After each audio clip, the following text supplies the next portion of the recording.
Bonjour à tous et bienvenue pour cette troisième vidéo qui a pour thème donc la reformulation, le code couleur, ce que j'appelle le tableau à double entrée, tab, et l'écriture de la problématique. Donc disons qu'à la fin de cette vidéo, vous devez être capable d'avoir tous les éléments pour écrire un premier niveau de problématique grâce à ces différents outils que sont la reformulation, le code couleur et le tableau à double entrée. Donc la reformulation va viser à utiliser la phrase suivante, hein, le sujet nous interroge sur, mais il faut quand vous reformulez, essayer d'ouvrir le sujet, c'est-à-dire essayer de voir les thèmes qu'il y a derrière les mots du sujet. En fait, moi je vais essayer de vous expliquer quelles sont les lunettes ou quel prisme d'analyse j'ai lorsque je vois un sujet, c'est-à-dire la petite photo que j'ai mis en bas. Vous avez votre sujet, c'est la lumière blanche, le triangle, c'est mon prisme d'analyse, et vous voyez qu'il me donne plein de couleurs, donc plein d'angles d'attaque. J'ai deux prismes principaux qui sont en fait issus de mes connaissances. Donc ces prismes, ils seront à vous de les construire. Ce seront vos connaissances. Si vous avez des connaissances dans les APSA, eh ben allez-y. Si vous avez des connaissances sur le système éducatif, également. Si vous avez des connaissances anthropologiques, c'est-à-dire comment dans les sociétés on s'occupe du corps, comment on se transmet ces valeurs-là, allez-y. Donc moi j'ai deux principaux prismes. Le premier, c'est le triangle didactique, donc professeur, savoir, élève. Donc quand je regarde un sujet, je vais questionner forcément est-ce qu'il y a le professeur qui apparaît ou l'enseignant, est-ce qu'il y a l'élève ou les élèves, et est-ce qu'il y a les savoirs ou le savoir ou quels sont les savoirs, le triangle didactique. Deuxième prisme que j'ai, c'est un prisme un petit peu plus historique, c'est Delinière et Garceau, ils émettent l'hypothèse, eux, que à chaque fois que l'EPS a un problème de légitimité au niveau manière de justifier sa place à l'école, elle va amender son système de finalité, elle va le changer. Et pour eux, ils ont dit qu'il y avait une logique cumulative des finalités, donc entre une EP dite médicale, une EP sportive et une EP scolaire, pour la période considérée, hein, de 67 à nos jours. Et eux, ils émettent l'hypothèse que quand le médical ne suffit plus à justifier le rôle et la place de l'EPS, alors elle va aller dans le sport. Et quand le sport ne permet plus de justifier le rôle et la place de l'EPS, enfin, en termes de légitimité, elle va plus se tourner vers des outils scolaires. Donc voilà les deux prismes, le triangle didactique et ces trois grandes notions médicales, sportives, scolaires. Enfin, j'utilise toujours la même définition. Alors moi je vous propose celle-ci, il y en a d'autres. À vous de prendre celle que vous utilisez. Si vous en avez une que vous utilisez pour le CAPES, c'est que vous maîtrisez. Voilà. L'important est de maîtriser cette définition, c'est-à-dire quels sont les termes qu'elle utilise et comment je vais les réutiliser. Donc moi j'utilise Yves Le Pogam qui dit que l'EPS est une discipline exerçant une action normative à l'égard du corps et dont les valeurs dépendent du contexte social, politique et idéologique de l'époque.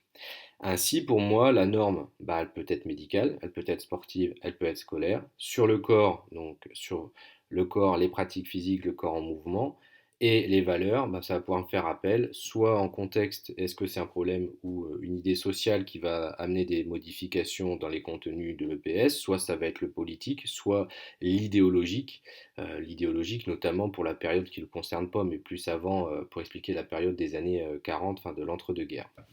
Il est donc important de se questionner sur les normes et les valeurs attendues aux différentes périodes. Voilà, donc quand je regarde un sujet, j'ai ces trois choses qui interviennent, le triangle didactique, la notion de linéaire et garceau, et puis donc cette définition de l'EPS.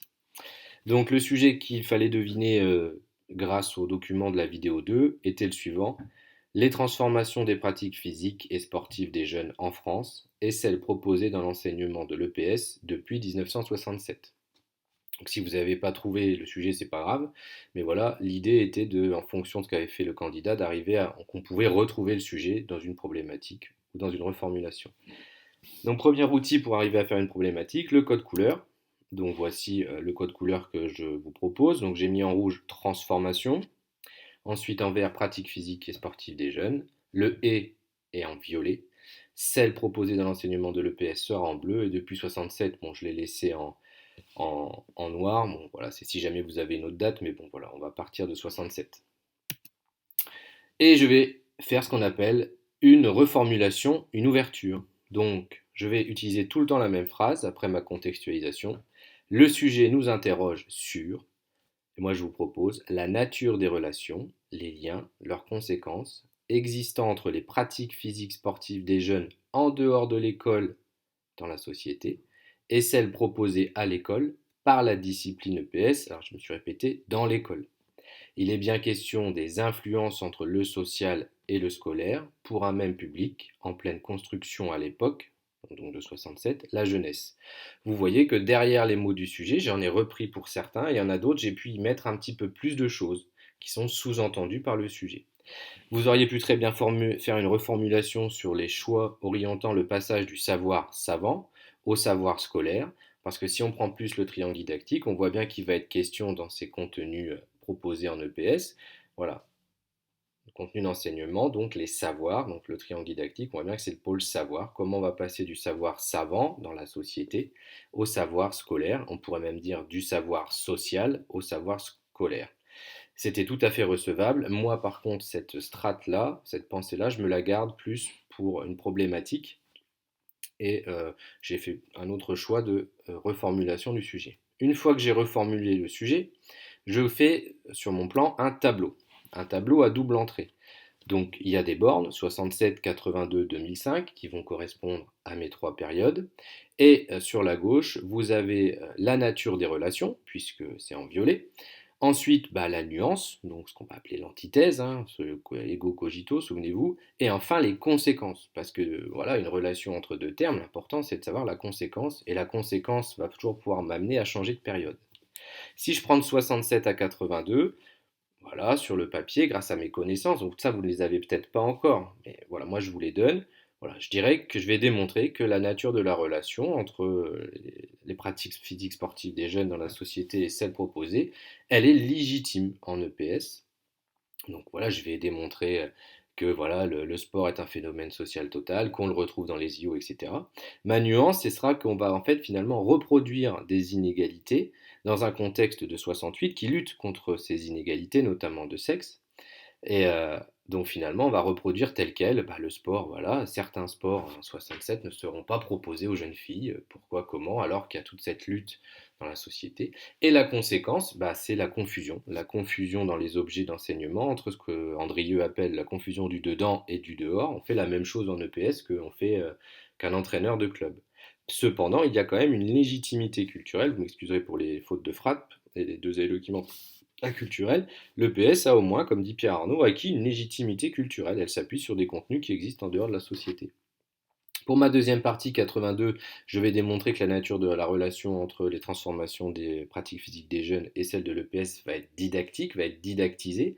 Donc c'est tout ce phénomène de transformation didactique où on va utiliser des outils scolaires pour créer, bien sûr, donc les programmes.